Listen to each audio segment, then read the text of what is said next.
नमस्कार मंडळी, श्री स्वामी समर्थ. बघा इकडे गौऱ्या केलेल्या आहे. काकाजी आहे ना, शेण काढणार आहे, त्यांना गौऱ्या करायच्या सांगितल्या होत्या मी. त्यांनी गौऱ्या केल्या पण आणि इथं टाकल्या रस्त्यात. इथून गाई येणं जाणं करतात आणि गाईच्या पायामुळे मोडल्या काही गौऱ्या आणि काही आहेत चांगल्या. तर मी आता यांना उचलून तिकडे खतावर नेते. आमच्या काकाजीला दिसत नाही डोळ्याने, त्याच्यामुळं त्यांनी इथं टाकल्या.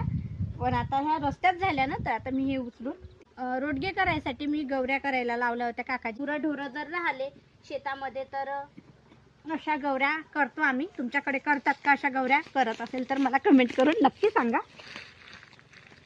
आणि हे बघा इकडे खत आहे आमचं, शेणखत. तर आता या खतावरच टाकते. तिथं ऊन पण व्यवस्थित लागत नव्हतं आणि हे बघा काही काही गौऱ्या ओल्या आहेत आणि इकडे म्हणजे कशा गाई पण येत नाहीत आणि वाळून पण जातील, म्हणून आता पूर्ण गौऱ्या आणून इकडे लावते. म्हणजे काकाजी पुन्हा उद्या तिथं टाकतील मग गौऱ्या करून आणि मग मी त्या दुपारच्या आणून इकडे टाकत जाईल.